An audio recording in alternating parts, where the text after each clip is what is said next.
Well, it's entirely anonymous and hosts the marketplaces that sell everything from firearms through to drugs and even hitmen. But what is the dark web? It can't be accessed through the World Wide Web, and there is no way of regulating it, so just how scared of it should we be? So joining us for more is journalist and author of The Darkest Web, that's the book right there, Eileen Ormsby. Eileen, good morning to you. Now, it's a impeccably researched, I got to say. Some of the reading is really hard to read. We were talking about this a little bit earlier, but just elaborate exactly on what the dark web is for those people who don't know, and how deep does the rabbit hole go? Well, the dark web is the name that we give to a group of sites that can't be accessed via the normal web. And it's perfect for operating openly and brazenly businesses that are very, very illegal. So that means it's a perfect place for places like darknet markets, which look and operate just like Amazon or eBay, but the people behind them can't be found, can't be traced. And instead of selling books or DVDs, they're selling things like any drug imaginable, weapons, stolen credit card information, stolen financial information, personal information, all those sorts of things. And as well as that, I also investigated the most profitable murder for hire website ever in history. And I travelled to the US to cover one particular murder that someone had paid $13,000 on the Bisa Mafia website to have carried out. And then it goes even further and darker into something that we call hurtcore, which is even worse than it sounds, and not going to go into it on morning TV.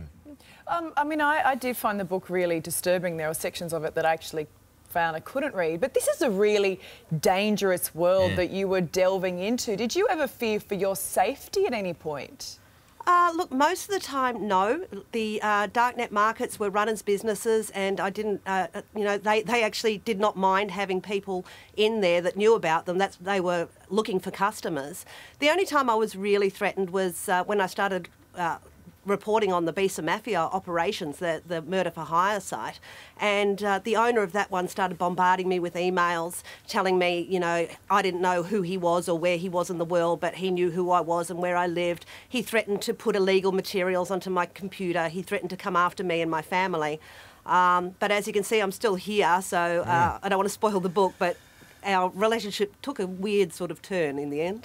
Well, I mean, one of the bits that I found quite fascinating in a way was how I came to learn through your book that vigilantes can catch, say, ISIS terrorists or whatever, and then torture them, and people can pay to watch these terrorists getting tortured.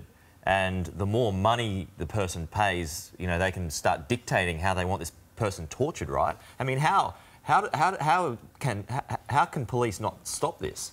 Well, those sorts of things don't actually happen. They're called red rooms, and they're one of the great myths of the dark web. So people believe that that's something that can happen. But in fact, you know, they all turn out to be scams that are just taking people's Bitcoin, and they don't really exist. There is torture on demand that happens on the dark web, but it doesn't happen like people imagine it to. It actually involves children rather than adults. Yeah. You just mentioned their Bitcoin, because that was going to be one of my questions. I don't imagine people are going on and paying for drugs and firearms and hiring hitmen using their credit card.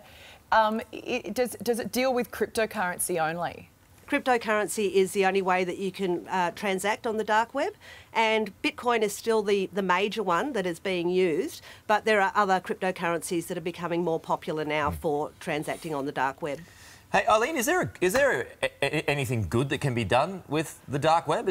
Can people use it for positive reasons? Well, look, you know, the main purpose of it is actually just to maintain your anonymity, which in today's, you know, post-privacy world, a lot of people are finding very, very important. And it's also used for whistleblowers. So people that want to, you know, blow the whistle can use the dark web to do that, and all their metadata will be stripped out of anything that they upload, and they can be quite safe in knowing that no one can know who they are. Well, Eileen Ormsby, thank you so much for joining us this morning. It's a fascinating topic. It's one that I still don't quite have my head around, but yeah, utterly. Yeah, and it's well researched, that's for sure. Yeah, so thanks for joining us this morning.